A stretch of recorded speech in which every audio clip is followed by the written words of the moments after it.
Hi, welcome to Swin at Dusk, perfect for cozy nights, quiet moments, or when your heart needs a little warmth.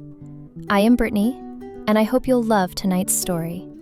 Please don't forget to like, subscribe, and share your thoughts right after. The photographer's apartment. Clara hadn't planned to model for anyone that night.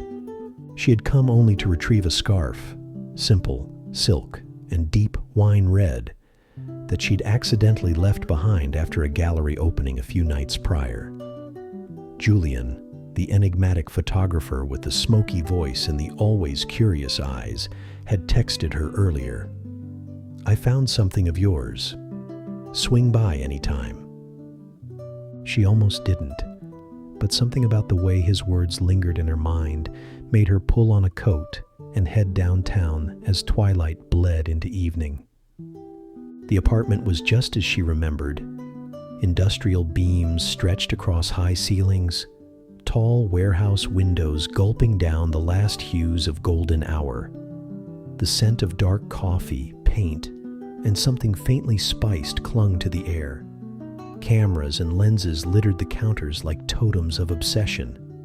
One wall was a mess of pinned-up prints, all black and white, full of shadow and emotion. Julian opened the door barefoot, a glass of red in one hand and his camera in the other. He wore a worn, soft shirt that clung to his frame, sleeves pushed up. "You still owe me a portrait," he said with a grin that never quite met his eyes, as if he already knew how the evening might end. She raised a brow, one gloved hand still on the doorframe. Do I? He stepped aside. "You do now." She laughed under her breath but stepped in. The scarf, her scarf, was artfully draped over the chaise by the window, catching the fading light like a prop in a stage set. Convenient? Probably not. Julian dimmed the overhead bulbs, turned on a single warm lamp and adjusted it until the corner glowed amber. "Sit." She shrugged out of her coat and crossed the room. The chaise was velvet soft beneath her. She curled her legs beneath her and held the scarf in her lap. Julian focused the lens, adjusting dials without looking away from her face. "Just look at me," he said. So she did. Through lashes and memory, through everything unsaid between them. Click. Click. Pause. "You're thinking about something." He murmured. She smiled slightly, lips parted. Maybe. He came closer. Not intrusive, just enough. The camera hung at his chest now, forgotten. "Can I?" he asked, gesturing to the strands of her hair that had fallen forward. She nodded.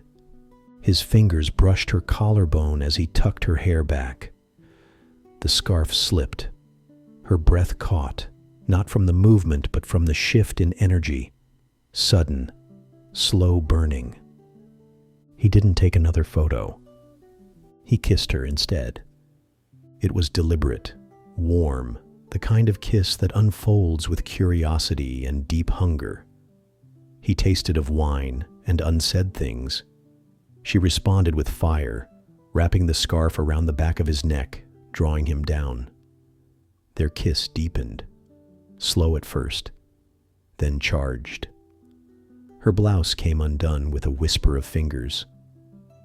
His shirt was pulled over his head, dropped somewhere behind the chaise. The camera lay forgotten on the table. They moved together with unspoken rhythm. The chaise creaked softly beneath their weight as he traced the slope of her back, his breath against her ear. The city moved outside, unaware. Inside, the world became skin and light and heat. Her laughter spilled between kisses. His hands learned the verses of her body. When he lifted her into his arms, she gasped softly, arms tightening around his shoulders. He carried her through the loft, past drying prints and tangled cables, into his bedroom. There, beneath strands of warm Edison bulbs, and between framed moments of other people's lives, they created their own. They explored each other slowly, deeply, with reverence. Every moan was a shutter click, every exhale a captured frame. His mouth traced poetry into her skin, and she answered in kind, fingertips trailing like brushstrokes. Their pleasure built in waves, crashing, receding, building again, until it broke. And then they lay still, tangled in linen and warmth. The scarf lay somewhere by the door, forgotten like everything outside the bed. Morning teased its way in through the windows. I never got my portrait. Clara whispered, her cheek pressed to his shoulder, fingers idly tracing a freckle along his chest.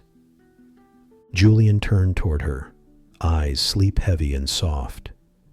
He kissed her shoulder, then her temple.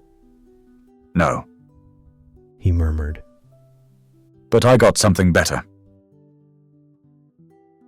Hope you enjoyed the story and it stimulated your imagination.